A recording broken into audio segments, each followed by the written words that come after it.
In the heart of London, 17 contestants are gathered from all corners of the UK, gearing up for the ultimate showdown. The aim is to support children with their mental health. £10,000 is up for grabs to turn their game-changing ideas into reality. Dr. Nazar, you are so nice. Meet the power trio of panellists, Dr. Ali Al-Hilli, an Islamic speaker and director at Dar al-Islam, and author with outstanding Islamic knowledge. There is a gap in the market to help our brothers and sisters who are reverts.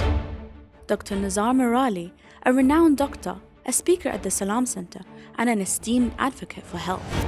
I'm interested in coming into it, not to earn money for myself. I'll probably buy shares on behalf of the Salam Center.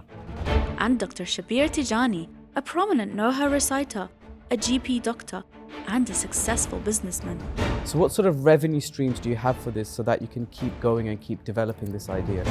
As they analyze and decide who has the community's most fitting idea. It's not just a competition. It's a journey through tough stages where dreams meet reality, an endeavor to captivate and impress the Imam of our time. Whoever makes it through is still serving the Ahlul Bayt. I think with this one, we've got to say, let's see. But who will rise to claim the title of the Infallibles Servant winner?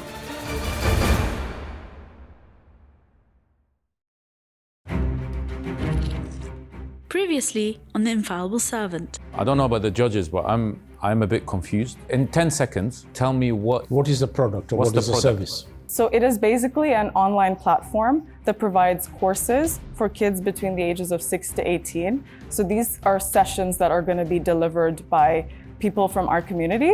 So we took the initiative to start Ahlul Bayt Clothing to not only fund these ABSOCs, but also to promote Shia identity, as well as fostering professional growth through Ahlul Bayt Union. I like the enthusiasm that you have. I think you just need to look at the business with a bit more of a focused eye. This was the birth of Mind My Soul, a company that is dedicated to creating enduring, impactful products for the growth of the Vow Ummah, with Allah at the center. You have to get it in other languages, you have to go global. So, Dr. Nazar, sorry, I'm just going to interject here. I actually think going into more languages is probably not the best thing to do at this stage. And we also wanted to create a resource for madrasas, especially in villages and places where there are very few internet connectivity. We wanted an app that could be downloaded and used. I can see definitely a potential for that, but I do think it lacks the revenue stream for it to generate continuously money so that it can grow. With only 2 spaces left for the semi-finals, the tension builds up. So it's decision time. Commiserations to Sister Suhaila and Sister Zainab. You will be joining us in the next round.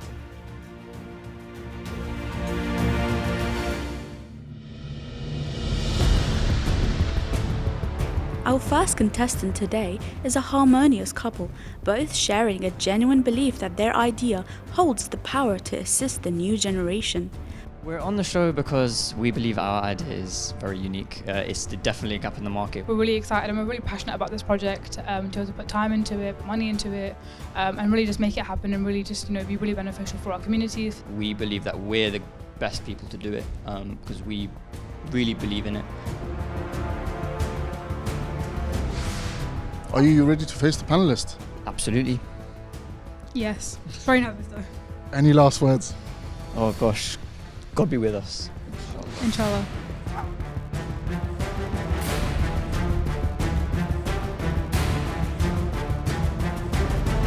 Assalamu alaikum.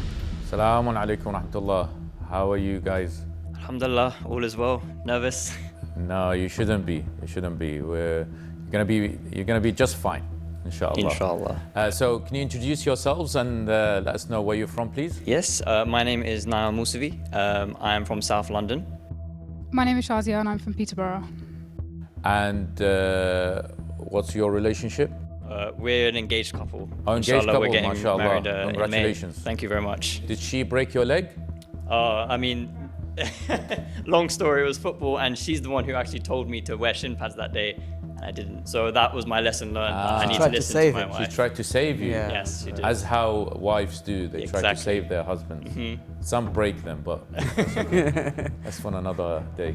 Okay, so you've got 3 minutes, inshallah. Pitch your idea, and we'll have some questions, inshallah. Inshallah. Thank you. Bismillah. We're here today to talk to you about our business idea for serving the community and the Ahlul Bayt. Introducing Ahlul Bayt Connect, the Shia social network proposal. So the 21st century has left us with a big problem. We are left with a world with lots of technologies that make communicating very, very easy. And despite this, our communities are as isolated as ever. There's an overwhelming number of online sources of information. So people are struggling to find useful and relevant information due to its scattered nature. So this has led to fragmented discussions and studies. We think this is due to a lack of a unified space for focused and meaningful dialogue. So what is the solution? Empowering through knowledge, connecting through community, and inspiring through shared values, Ahlul Bayt Connect, or ABC, strives to be a global nexus for the Shia community, fostering unity, collaboration, and a collective shared journey of enlightenment inspired by the teachings of our Ahlul Bayt. At its core, ABC stands as a one-stop platform to consolidate and centralize information vital for our communities. However, its purpose goes beyond mere information sharing. It aims to cultivate and nurture an ummah that has virtues befitting to serve our 12th Holy Imam alayhi salam. Operating seamlessly, ABC will employ user-friendly features to perform as a dynamic and intuitive space so that users and community members can easily access, share, and collaborate on a wealth of information. So we'll have a main page that showcases a main public posts feed and a personalized calendar which will give you upcoming events of your local area. We'll have topic-specific discussion forums with moderated spaces which will encourage a respectful dialogue. And one of our biggest USPs, we think, is a global community directory with LinkedIn-style profiles for everyone, community members, scholars, speakers in general, to showcase their credentials, achievements, and skills. So a successful platform could host limitless number of features, such as a curated multimedia library full of articles, lectures, ebooks, etc. Interactive learning modules to make learning about the Ahlul Bayt and religion more fun in general for all ages. A community projects hub for collaborating and initiating on projects that serve our communities as well as charities. Q&A sessions with scholars where users are able to ask scholars questions at the click of a button. Prayer and ritual assistance with guidance for various du'as and amals that we all need. And finally, language support for a multilingual interface to cater for a diverse global audience. So let's talk business. The majority of social media platforms today make the most of their revenue from advertisements, and that will be our long-term goal. We will have a donations page and a potential patron page for exclusive content. And of course, we want to do a lot of partnerships with big names, with scholars, institutions, madrasas, charities, of course, and other businesses, which will increase the community integration and hopefully as well have sponsored content and events. So, is there a market? Yes, there is. Here are a few platforms that are very similar to ours. Their users are a good representation of our target audience, and so we think there is a great number of people who would wholly benefit from the services that we're striving to provide, inshallah. In conclusion, ABC is more than just a platform. It is our shared journey towards enlightenment and unity. Let it serve as a catalyst for a global united community, empowered by knowledge and inspired by the teachings of our Ahlul Bayt. Thank you for listening. The Power Duo kicks off with a strong start, demonstrating their thorough research and preparedness. Will the other panelists be convinced by their expertise and insights? Thank you very much. Can you just go back to the slide before, the one before? Yes. So you've got, this is the market. Yes. So correct me if I'm wrong. You've got all these particular platforms. Why do you want to create a new one? Because these are all scattered. So, for example, Shia Toolkit and Shia Muslim App, they provide a specific niche of what the community needs. Du'as, Quran, these different prayer times. That's just one section. So we are yours offering is an all-inclusive app, exactly. isn't it? This is what we're saying is an all-inclusive, everything combined. Shia Chat is just forums for discussion, and that has lots of implications. They are heading down a different path of users, but we want to make everything. So combined. I've got others, which is Shia Companion, Shia Tube, Thaqalain. All of these, if you looked at all the different apps that are available there. We've done extensive market research. Can I just add, obviously our USP is we're using religion to help bring people together, help create unity, collaboration. Obviously, as you see on social media, a lot of projects going on. But our idea is to kind of empower and educate and allow the discussion to take place, valuable discussions, behind essentially this platform, so that people are empowered to go and spread the message. So I'm pleased to hear that you've done the market research and you think there's a niche where your product is going to be useful. There are several questions that I had reading through. For example, you said that initially you'll start with a website and then move on to an app. So are you at the thinking stage, or have you started working on a website? Does a website exist at the moment? Yeah. What stage are you? So there is a website out there with very basic functionality, not as much as for example, the USP, it doesn't have that integrated just yet, but it is out there and it's live. But as you asked, with investment, we want to be able to develop that obviously further, and then our end goal will be the app. So this is an English platform, yes? No. As far as we're developing it, obviously... Initially it's going to be English? Initially, yeah. You want to serve the Western world, particularly, initially? Yes. Later on you can add other languages. Exactly. So you want to make sure the scholars are fluent in English? Yes. That would be an that's one plan. criteria. Is that right? Yep. Yeah, just trying to help you. Yeah, of course. Yeah. And then as you move to other languages, you can have scholars in different languages. Inshallah, yes. Very, very good idea. Thank you. The main concern I have about this is that it's a very labor-intensive task. Yes. So even though you may get the £10,000, but the amount of time you need to dedicate to this will be immense. And especially when you guys, I don't know if you've got full-time jobs or not, once you start having that, even when this platform's off the ground, you'll still need to spend an immense amount of time on it. So for example, if I give you just an example off the top of my head, the chat platform, right? You need moderators there. Yes. You need someone to make sure that, incorrect information is not being passed on. There's no fitna, there's no gossiping going on. Yes. People are being respectful to each other. So all of those things you need to think about. So who's going to do that for you? Another solution to that, and we didn't mention it, is AI. That's such a big market right now, and if we use that as well to moderate, I know it's in early stages, but that will serve as that staff behind You're to making do that. a very complex idea even more complex by adding AI into it. So you may want to think about how you could... AI is good. AI is good. I'm not saying AI can't moderate, but I'm just saying it's already a very complex idea, but they're making it even more complex by adding AI into the mix. You explained the issue of individualism, Yes. which is absolutely, you're right. It's a disease in the West that is spreading quite fast, and it's an epidemic, definitely. But you think an app like that, Ahl Bayt Connect, where you open a chat facility as well as perhaps what you said, connecting through events, that will solve this issue? Because our youth and people today are using these other mainstream apps to do that. They're going to Twitter, they're going to Reddit, they're going to Instagram, they're going to Facebook, and those are the wrong places because they won't find what they're looking for there. That's why we want to provide a space for them to come to and find those things. So you are saying you want to change the youth's mindset of minimalizing the use of social media and more using your app. Absolutely. Good luck, man. It's going to be, that is a mission and a half. It's a big aim. Can I pose a question to you, Dr. Hilli? When you collaborate with people, when you go for a talk or when you do anything in the community, where do you post it to get your market, to show the right people? Social media. Social media. Which social media? Sorry? If you don't mind me asking, which social medias? Mostly Instagram. Okay, so that's what we're providing. We're doing a space that will give you your exact target audience. But a lot of people will use, 100 times more people will use Instagram than will use. And we're not saying don't post it there. Yeah. We're just saying collate it all into into a place where everyone can agree that we are Shia and that's we are what we're saying. unapologetic. We're saying it's a massive mountain to climb. It is, when you're saying everyone will come to Ahlul Bayt Connect. I think Dr. Hilli was in the nicest possible way, like the Simon Cowell. Yeah, for sure. he was more intimidating than the other two, I think.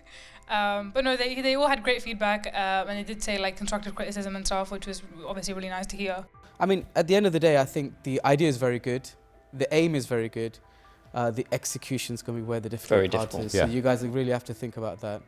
I think we all three agree it's a fantastic thing if it were to ever happen. Yeah. But if they can sell the story to the wider Shia community, this is what we need. I'm on it. Yeah. If that is what, if you spent half a minute explaining that, I would not ask you another question. Well, who knows? This show might give you the platform and raise the awareness that you need. Exactly, and that's why we're really grateful for the opportunity to come and give this to you guys. We're looking for guidance, you know. It's and we're very receptive to that guidance. You've done brilliant. Well May done, Allah guys. bless you. Well Thank done. you so much for presenting. And inshallah, we'll see if you can make it through. Inshallah. Thank you very much. I mean, that was so shocking, guys. I feel like I needed to throw in some punching gloves. Wow, that bad. I mean, It was incredibly intense. I think more intense than either of us expected, but yeah. I think we did a great job. I think we've come in, we've presented what we wanted to do, and better than expected. Alhamdulillah, they agreed with a lot. Disagreed with a bit, but you know, alhamdulillah. The pitch unfolded seamlessly. While a hint of doubt lingered amongst the panelists, positive comments also flowed in their direction. Our second contestant arrives. He comes in with a forward-thinking idea that intertwines artificial intelligence and children. Bismillah ar-Rahman ar-Rahim. My name is Said Mahdi and I'm 34 years old. I was intrigued to come here, know the people behind the work, and also be able to expand my network and hopefully maybe also be among the servants of the Ahlul Bayt, inshallah. We're about to enter the studio and face the panelists. Do you have what it takes? Are you ready? Yes, yeah, ready. Alhamdulillah. Not feeling any nervous at all? No, it's alright. I mean, mashallah, you're not even breaking a sweat. That's typical. I mean, that's the life, right?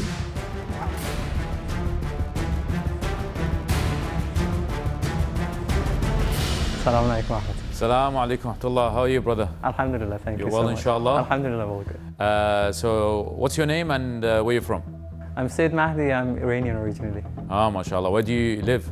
I live in London. London? Yes. Where in London? Wembley, near Wembley, Kingsbury. Wembley. Over there. What's your exact address? It's your neighbour. What's your bank details? What's your PIN number? Okay, so very welcome. Thank you so much. And inshallah, you have 3 minutes to pitch your idea, and then we'll have some questions, inshallah. Bismillah.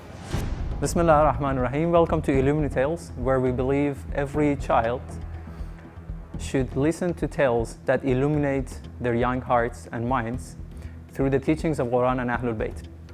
I would like to invite you to a vision where the stories that we tell are not just a moment of entertainment, but they are a step in building their moral character one story at a time. So this is building the moral character of the next generation, one story at a time.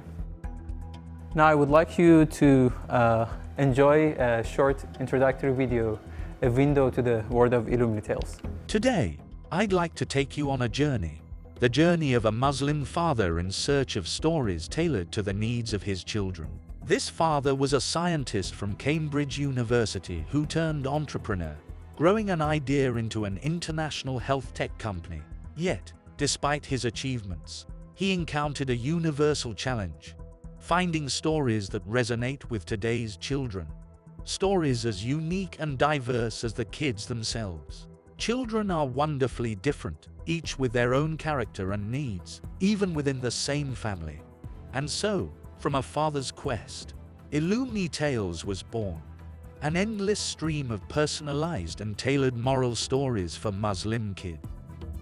Well, I'm that father, and this was a tailored story to the respected panelists for today. And just like that, we create stories tailored to the needs of the children, to build a particular moral character in their behavior. And for every virtue, we have got a story to tell. Now, our library is growing. The stories come into different formats. They come in audio, professional voiceovers.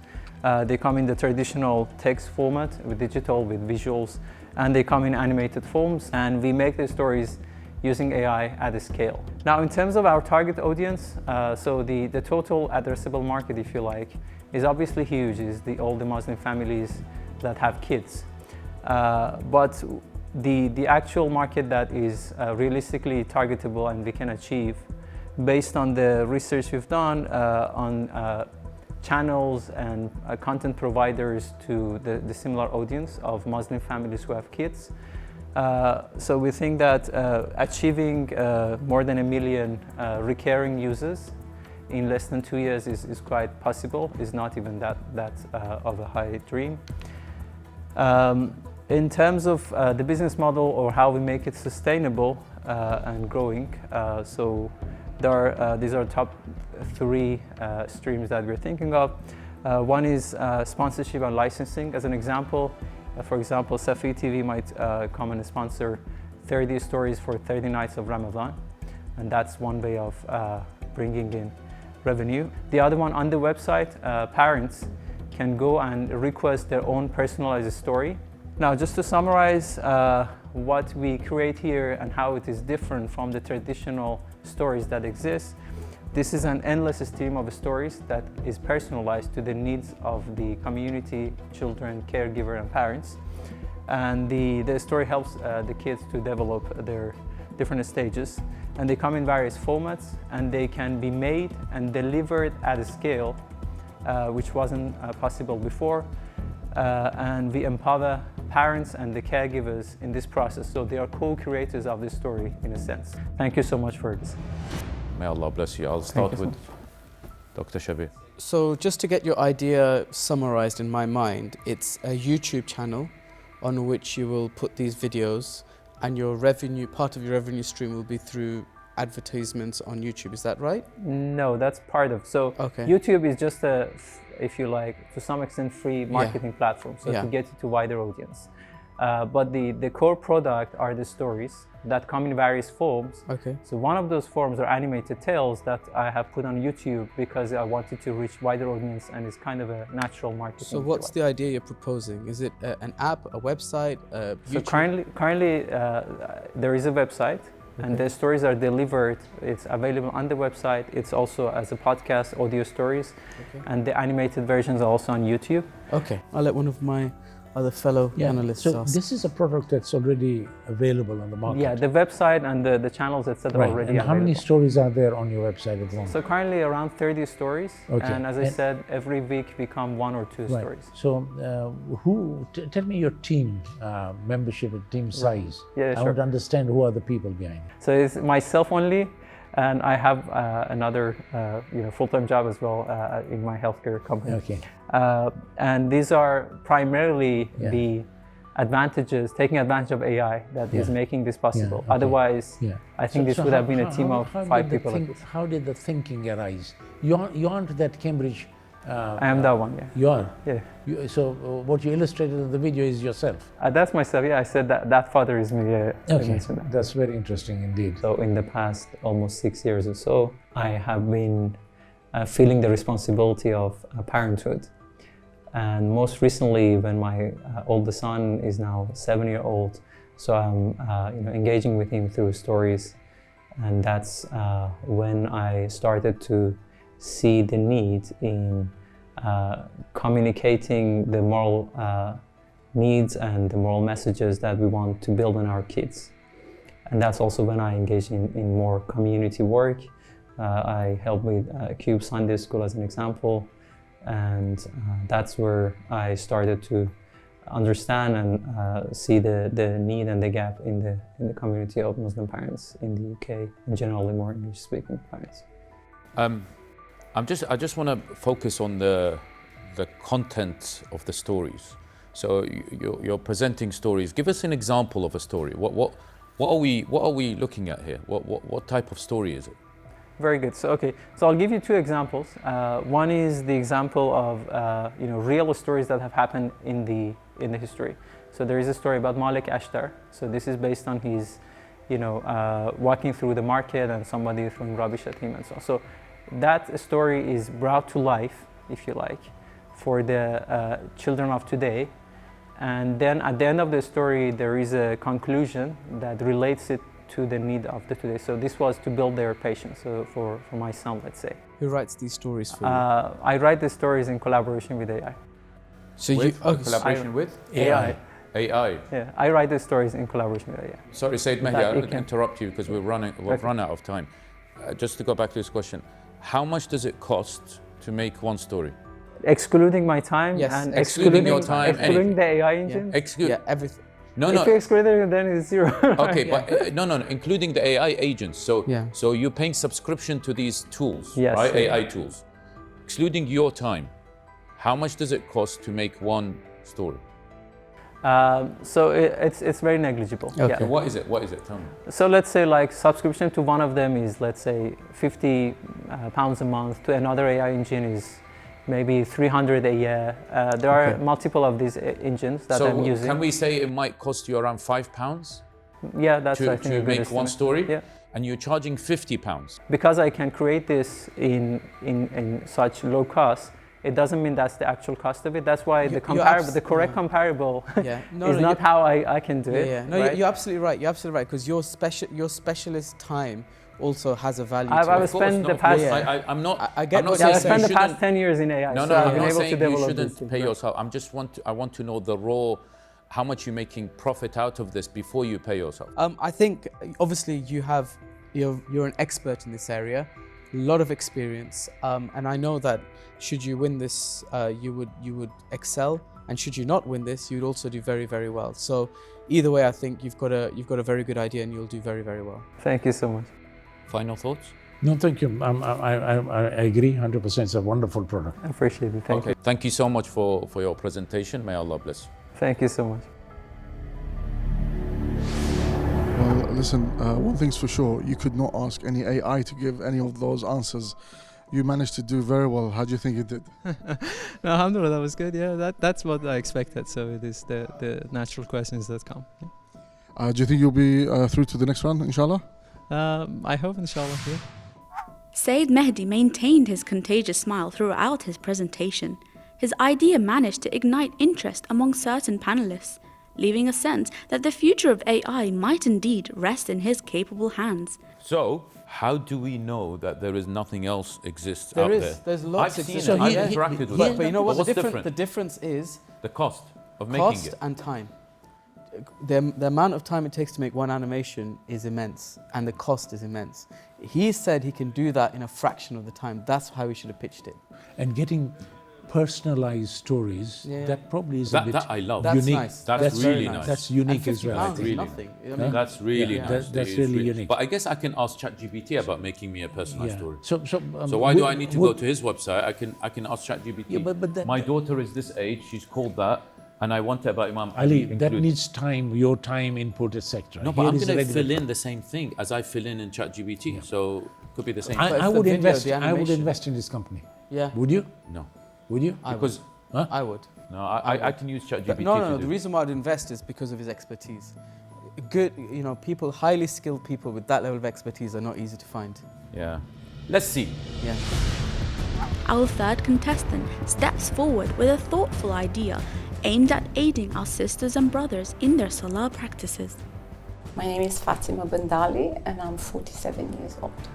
The biggest inspiration to come to the show, Mawla Jan, my Mawla Jan, I call him Mawla Jan, which is Imam Mahdi, Ajalallah Ta'ala Kharajan Sharif. I hope you're ready to face the panelists. How do you feel? I feel a little bit nervous, but I think I'm okay.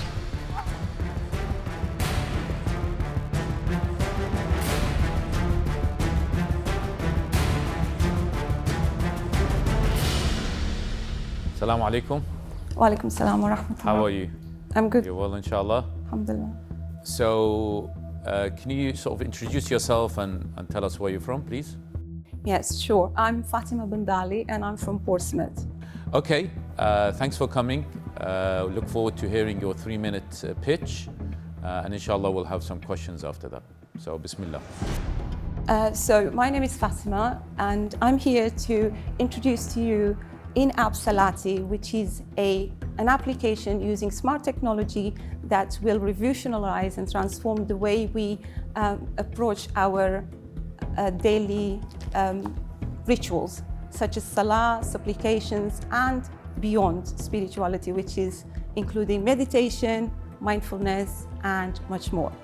So what is In-App Salati? And for short, I will refer it to IS, if it's okay. There are about 25% of the world population is Muslim at the moment, especially, which makes us around 2 billion Muslims in 2024. Approximately 150 to 200 million are Shia Muslims, and around 42% of the people pray Salah, which means a lot of them either don't pray or have qada prayers. So what is the probability that most of us have qada prayers? It's quite high. I mean, we don't need to look at statistics. If we look at ourselves within our family circles or friend circles, we must know one or more people who either struggle with their prayers or have qada prayers. And what does that do for our mental well-being? I mean, there are people who may have qada prayers for 10 years, for instance, and don't know how to address that issue. The problem could be manifold: busy lives, lack of awareness, as well as weak faith. And one key discipline or element that will tell us that weakening of faith is tarku salah. So in-app salah proposes to fix this growing concern for our community with use of resources and technology already available. So the app will send you notifications daily by reminding you that you haven't prayed in a form of positive affirmations. Imagine waking up in the morning and saying you haven't prayed, or giving you a positive affirmation to keep reminding you of the importance of Salah. And secondly, it will also give you statistics. When you have prayed, as a reward, you will be able to see how well you have done that day. And usually when you perform an act for 40 days, that becomes a habit. So what IS is proposing is to inculcate those baby steps that some of us have taken for granted. The motivation behind is personal reasons, as I personally struggled in my journey to spiritual growth, connecting to God through Salah, and anything that is a daily routine activity, to have that discipline. Many thanks for your presentation. Thank you. I'm just going to kickstart the questions. Sure. How does it know that you haven't prayed? The app will use smart technology. So the main feature of the app will rely on the end user monitoring, and basically you will have to use the app. If you haven't daily logged your Salah, then it will send you a reminder that you haven't prayed. So it also relies on the end user to log that you have prayed. So I have to go and I have to remember to log on the app that I've prayed. So I'll give you an example. Many of us use apps these days to remind you to drink water, or to eat certain food, or to count your steps. These are natural things we do. We don't need to count our steps. We don't need to monitor how much water we drink, but nevertheless we do, because we can see the benefit of it. So by you praying and just ticking, or just your app will remind you that you haven't logged your Salah today. And it's a click of a button, and it will actually keep that statistics for you to see at the end of the month. I'll give you a personal anecdote, actually. Sure. You come across the Adhan app, right? Yes. Yeah. So out of all the people I know, probably 95 to 99% of my friends and family don't have that app. But the 5% that do are the ones that always pray on time.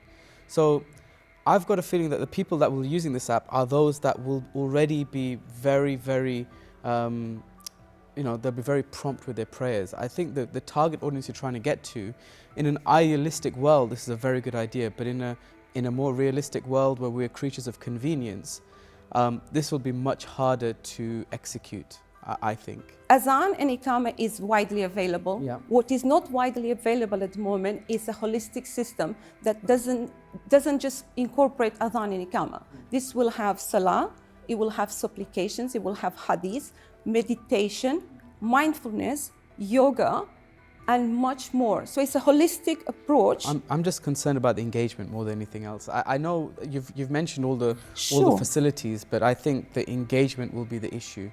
But anyway, I'll pass on to one of my other judges. Can I just quickly answer that? So I did a research, market research before coming. Yeah. So 41% of the people said that they would, if there was an app as such, they would use it. Okay. 41% said they were highly likely to use it, and only the remainder said that they wouldn't be interested. What's the sample size?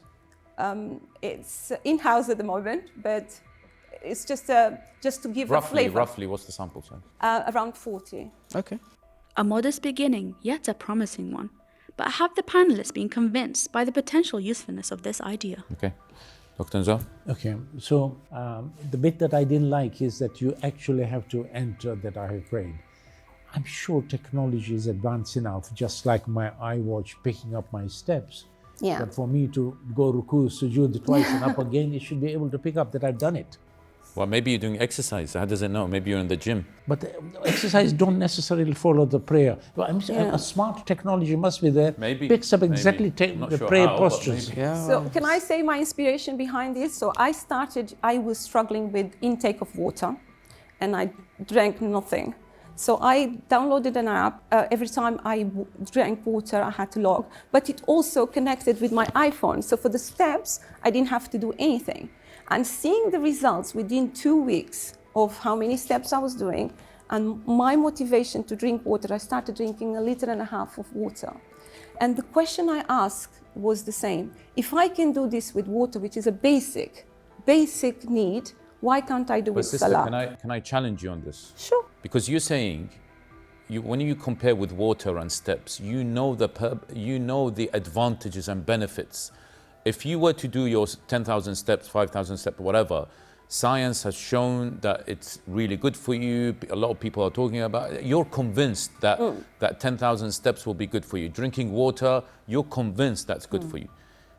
I am not convinced that those individuals who are not praying because they're not reminded of salah, but they're actually not praying because they don't find the purpose of salah. They don't find the benefits of salah. I'm not convinced that an app like this will actually get them to identify more with the salah and actually have a connection, an intimate connection with God through salah. I think this is just developing a habit, isn't it, more than anything else? It's developing a habit, but this is not what we need. We need people who understand the core essence of salah, and they need to feel the purpose. They need to feel the benefits. It's about the feeling so that they fall in love, so I can do it again and do it again. So with this app... But this is not going to achieve that. No, I understand your point, and I appreciate and I'm fully aware that there are other ways of achieving what the app is suggesting, but I feel that there is an untapped market out there which is not being served. Like, there is nothing for the Shia community at the moment that taps into the technology that everyone is using and is in your pocket. All of us use it. It's definitely a noble act. Thanks. I had just one idea, but your idea, Doctor, about moving up and down. These turbas that we prostrate on. You can make a specific turba that if you do sujood, it connects with your You'll need more than watch 10,000 and your for app. it, though. Oh yeah. But you do your sujood, Yeah. it can connect with your app. So then That's you don't amazing. need to log. It does it automatically. Wow, that is amazing. There you go. See, I'm taking feedback because this is exactly what I wanted to achieve. Is those initial conversations that there is a need in the market and we need to tap in, because if we don't, somebody else will take our use. Absolutely. May Allah subhanahu wa ta'ala bless you for your noble work. Thank you. Great work, inshallah. And inshallah, you can make it to the next round, inshallah. Inshallah. Thank you. May Allah bless you so much. Wow, sister. That was such an intense round. I think the app is, I think someone out there can find it beneficial. But do you think you've given enough to convince the panelists?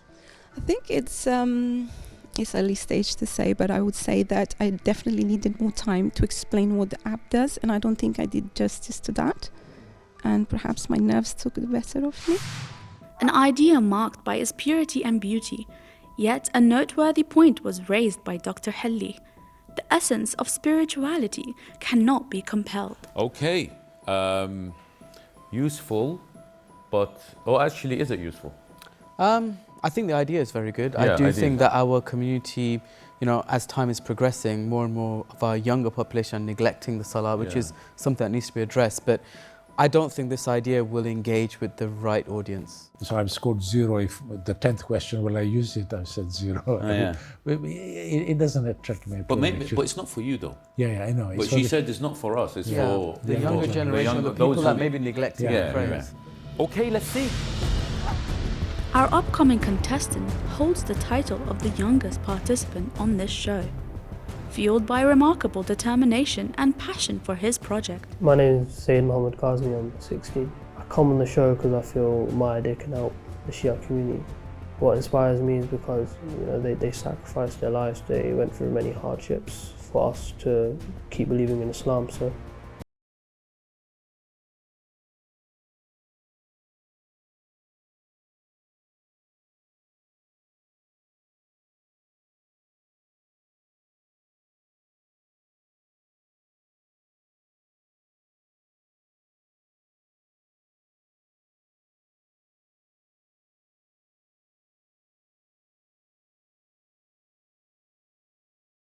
to the Infallibles Servant. So please introduce yourself and tell us where you're from. My name is Mohammed Kazmi. I'm from Dunstable. My parents are Pakistani from Karachi. And so Dunstable is Luton? Yeah, around Luton. Around Luton. Do you support Luton Town? No, I support Chelsea. You support Chelsea? Yeah. Oh dear. I think I'm going to do the scores from now. Start off from -2. 0, 0. Okay, so Brother Mohammed, welcome. You have 3 minutes to pitch your idea, inshallah, and then we'll have some questions for you. Bismillah. So, my idea is the Ahlul Bayt exhibition.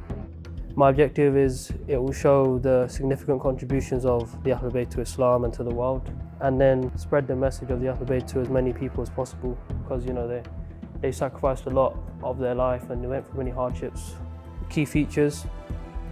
So the top one, interactive displays. I think this is important to have because, if little kids come, they can interact with it, enjoy it and have fun, and they'll stay for longer. Digital panels, nowadays everything is technology, so having digital panels will help everyone, stay more engaged, stay more focused and be more interested. Printed materials, I think this is important because it brings more of the historical side of, we can find many historical stuff that are printed, like the historical ones of Imam Ali's writing of the Quran and so forth like that. My design concept is a mix of, as it says over there, historical artifacts, visual displays, digital touch points, and I feel if I had to envision it, I think this would be the best sort of how I would look at it. I think it has a mix of all of it, and it helps. How it's beneficial for the Shia community, I feel. My first point is education and awareness.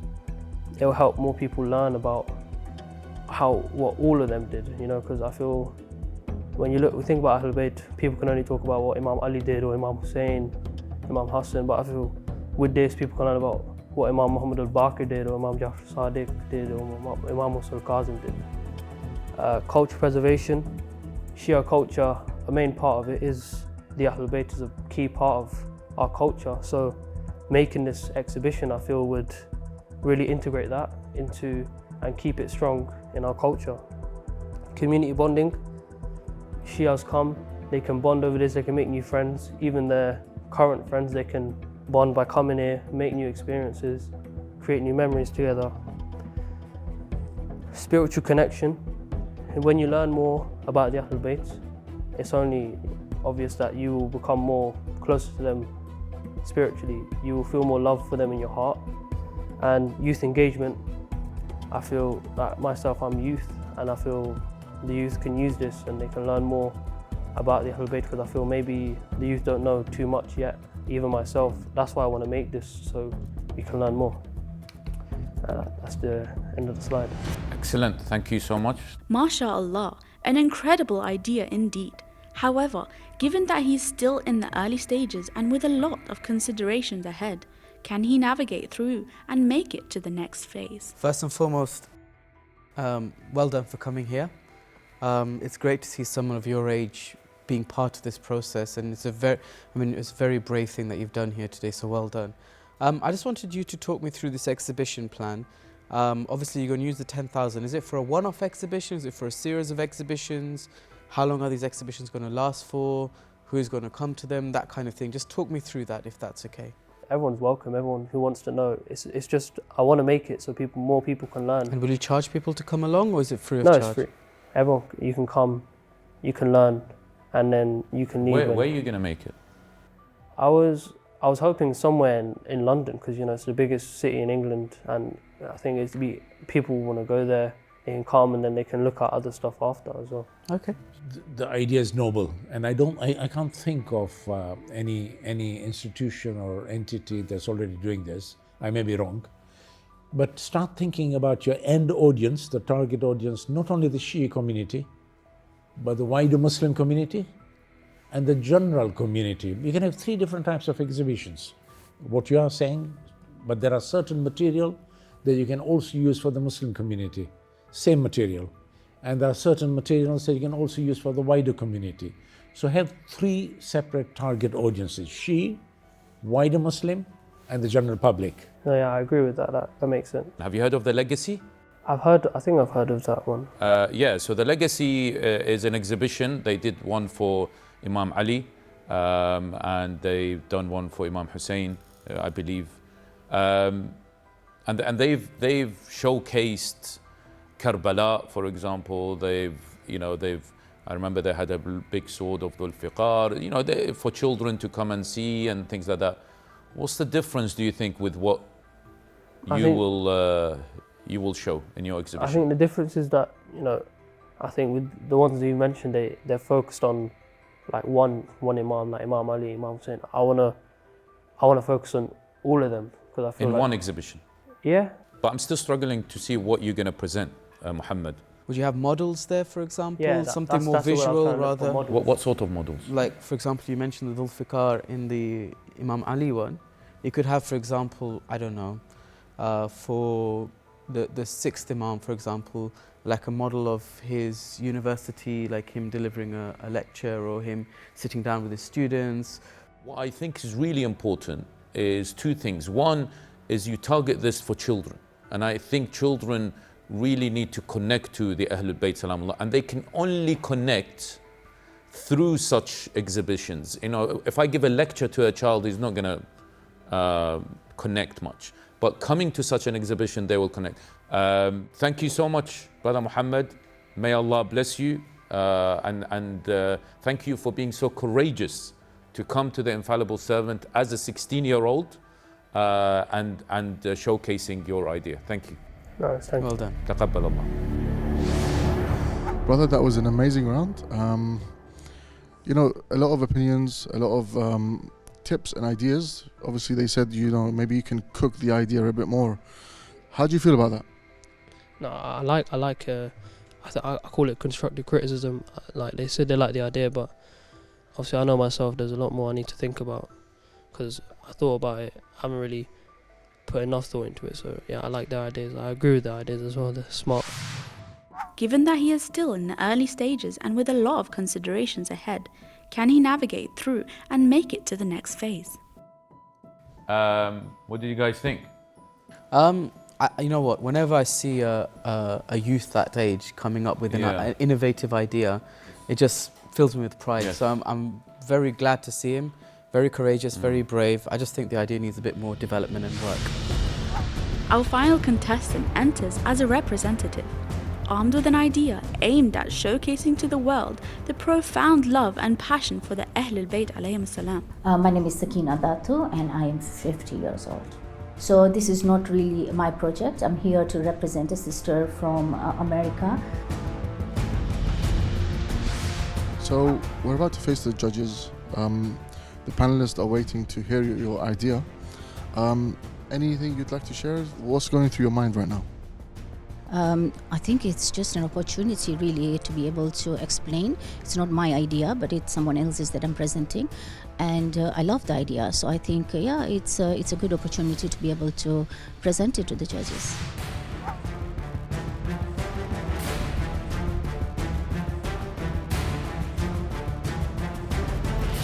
Assalamu alaikum. Alaikum assalam wa rahmatullahi wa barakatuh. How are you, sister? Alhamdulillah, I'm good. How are you? Well, inshallah. Alhamdulillah. Thanks for coming. Thank you. Can you introduce yourself, please, and let us know where you're from? So my name is Sakina Datoo. I live in London, but I'm actually representing a sister from New Jersey. Her name is Jermaine Abu Shaba, and this project is hers. And a little bit about her is that she is an Egyptian-born American living in New Jersey at the moment. She is a convert. She was born a Sunni, but all her family, her parents and herself and her siblings, they have now moved on to Tashayyo, so they are practicing Shias. MashaAllah, MashaAllah. Okay, so you're representing her. Yes. So would you be able to answer our questions regarding this issue? I'll do my best, inshallah.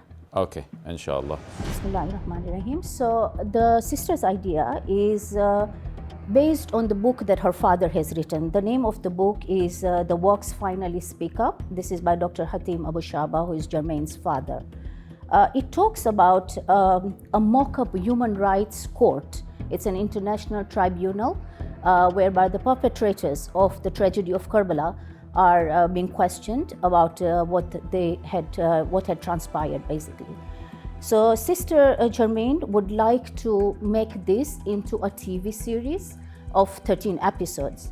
And her idea is that there's going to be, once again, a mock-up tribunal where we will see a court case. And the 5 defendants who are there are Yazid, Ubaidullah, Umar ibn Saad, Shimr, and Hormala, the major perpetrators of Karbala. The defense team will be comprised of our Salafi brothers, whereas the prosecution team will be made of the lovers of the Ahlul Bayt. The charges are the humanitarian atrocities that were committed in Karbala, and she wants to equate those to the war crimes by international standards. The benefit of the film production will be to educate, again, like I mentioned, between what real Islam is and what is not, to appeal to the younger audience. One of the things she wants to plug in, the sister wants to plug in, is the Ashura processions. And we will start the story with that, whereby an Ashura procession is taking place in New York City, and there are certain people who have come and have a problem with that. And therefore, they're going to take us to court, and then in return, we will be showing this international tribunal. There'll be 13 episodes with court cases as the main thing, but press conferences in between to fill in the gaps. And we'll bring in other props to make it sure that it's viewable, it's interesting, there's drama in there so that it captures the audiences. And at the end of the day, it is to prove that what happened to the family of the Holy Prophet, but not only them, their followers up to this day are facing atrocities and are facing genocide. So basically, sister is just asking for $15,000 as the first stage of the project, which will be screenplay, to get screenplayers and to start it there. Okay, thank you so much, sister. Thank you. I think you've done an excellent job to represent the sister in New Jersey. Do you want to start? Yeah, so the story sounds very interesting. Quite a new, different angle. Yeah. It can be very attractive, can be very, it could be something that you want to, you can get hooked to it. You must look at all the 13 episodes. You'll be waiting Absolutely. week to week about the next episode. Absolutely. My only worry about this is, will it cause a divide within the Muslim community to the extent that, I don't know, it might even cause some unnecessary friction? Would Ayatollah Sistani necessarily endorse this, having said that your Sunnis are your brothers? I'm not sure. That's the only angle I'm worried about. Otherwise, I think it's wonderful. Dr. Nizar's concerns raise a necessary point. While the storyline may attract desired attention, it also risks drawing unwanted scrutiny. Okay, so I'm a journalist by profession. I'm a TV producer myself, and this is why when the sister asked me, I felt compelled to come on her behalf. She only asked me yesterday, but I came in here because as a producer, I can see why it would be such a successful series. If you're going to be spending £10,000 just on a script writer, you in the media field know how much producing this eventually will cost, and we're talking probably hundreds of thousands of pounds, maybe more. So her estimate is 400,000 US dollars. Yeah, so £10,000 is the tip of the iceberg, and what we have to do as judges is try and make that £10,000 stretch as far as we possibly can for the idea we are giving the money to. So that's one of my concerns. Anyway. Yeah, no, I very much agree with both judges on this. It's a brilliant idea, you know, to take them to court. And obviously through, I'm just imagining this 13 episodes, I guess what is happening is going through all the tragedies of Karbala and saying, why did you do this and what? I've got two concerns with, imagine you have the money, the $400,000, and I've got two concerns about the show itself. Number one is it just gonna be in the court room where you know, this person gets up and this person says, and that's a bit boring? Or is it gonna be actually when Harmala gets up and talks about why he did this, there is going to be another scene where it's going to show what Harmala did. Do you see what I mean? Yeah, so I think in one of the slides I say that it's going to be mainly the court case, but we are going to interject things inside.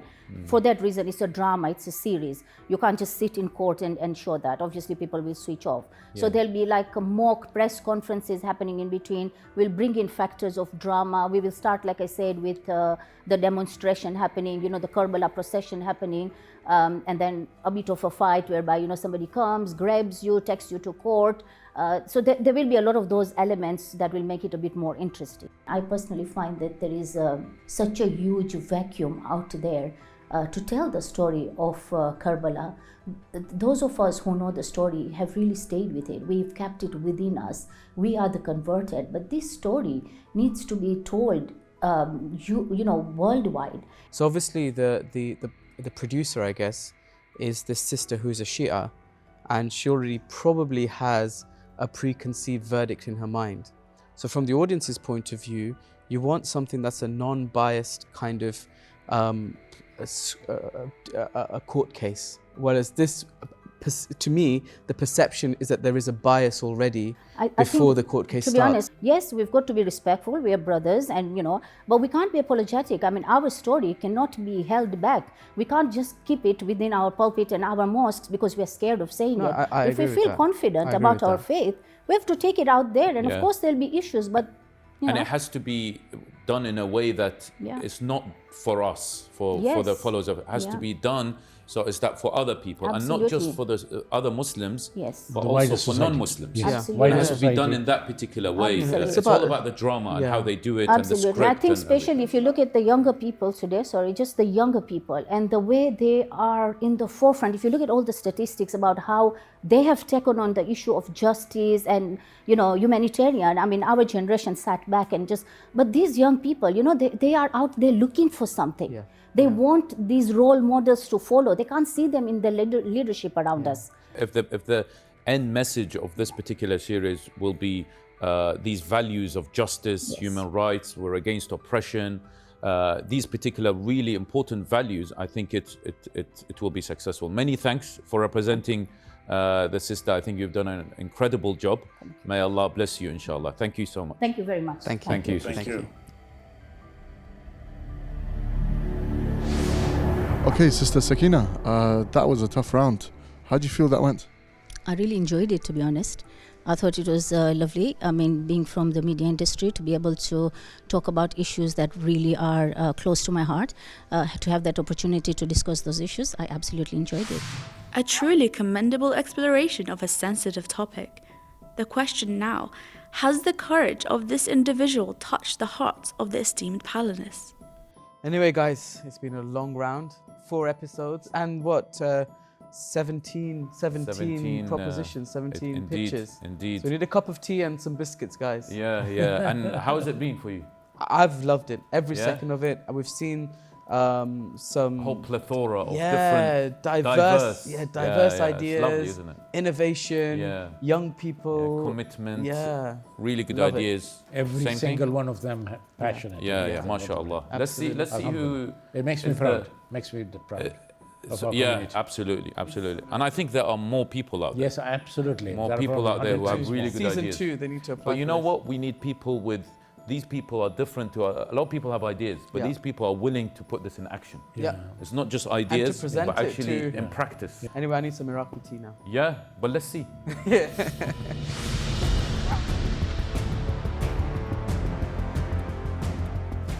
A distinguished lineup of contestants today, each presenting remarkable ideas and projects with the potential to greatly benefit the community. However, only 2 can advance. The pitiful decision rests in the hands of the panelists, who will be the fortunate ones to secure their place in the semi-finals. Assalamu alaikum, everyone. Welcome back again. I'm sure you're so excited to be back. So all the judges thought that every single one of your ideas was great. It was amazing to see so much enthusiasm and passion. May Allah bless you all. But we have the most difficult job in the world. I don't know what the audience are going to say about us, but it's so difficult to choose 2 people who will go through to the semi-finals of the Infallible Servants. So exciting. And unfortunately, 3 will go back home. Well, obviously you are going to go back home, but you know what I mean. I will be going through some feedback for everyone, and inshallah we'll announce the winners.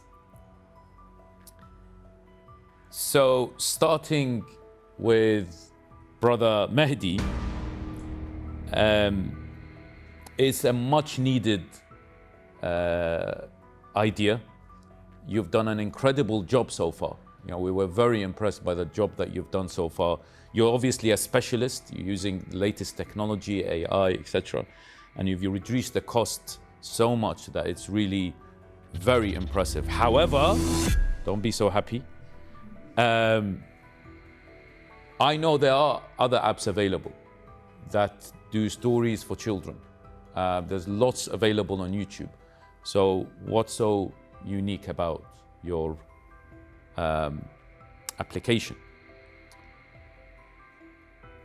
Brother Mohammed, we were inspired to see a very young gentleman coming to the Infallible Servant and presenting the way that you presented. However, there needs to be a lot of work. The whole idea is good, but there's a lot of development needs to be done. You need to do much more networking.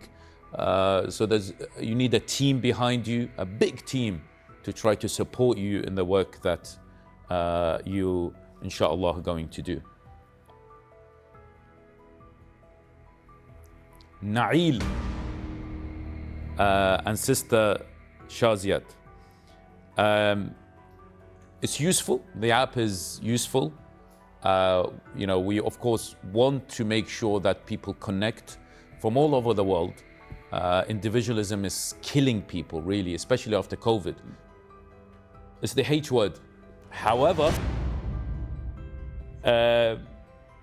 we weren't that impressed with the startup cost. Financially, it was not that, we didn't find it financially, you haven't come up with the right financial calculations. We were concerned about whether the chat is going to be properly regulated. You said AI, but is that the best thing to do? And it seems like it's a bit labor intensive. Sister Fatima, really noble thought that you've had. And it's something that, of course, when we talk about prayers, we talk about salat, and the statistics you gave us, it's alarming. You know, it's as you said, there's this famous hadith that the first thing you will be asked in Yawm al-Qiyamah is about your salah. And if it's accepted, everything else is accepted. And if it's not, everything else is not accepted. So salah is so important. But there's so many Muslims out there who do not pray. And the judges, all of us, commend your commitment to try to fix that. However,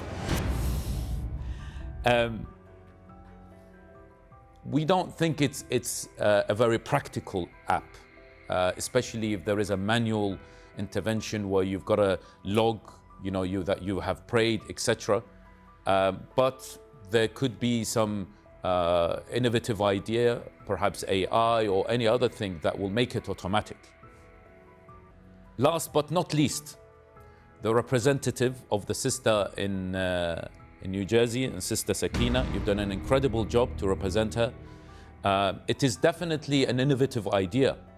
However, we're a bit uncertain about the uncertainty, if that makes sense. There's a lot of uncertainty in the whole project. We will provide £10,000 to write the script, but what's going to happen after that?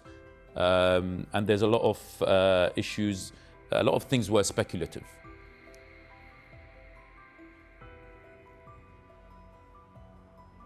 Now is the time to reveal the people who will be going to the semi-finals.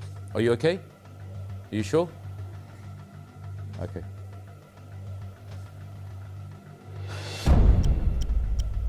So the first person through to the semi-finals of the Infallibles Servant is Brother Mahdi Razavi. The other person, Na'il al-Musawi and Sister Shazia. Many congratulations, and I am so sorry to all the others who did not make the semi-finals, but your heads should be high. You've done an incredible job. And honestly, your ideas are brilliant. Continue, do not let this decision stop you from continuing and pursuing your idea. Your ideas are amazing. We had to choose 2 people. Otherwise, we would have chosen everyone. But we had to choose 2 people to go to the semi-finals. Inshallah, I will be able to incorporate the feedback in terms of more practicality and grow this, inshallah, to the next level, so the community can actually benefit from things like this, and inshallah there will be actually more causes of this. Na'il. Yes. Again, we want to just say thank you. Unreal feeling.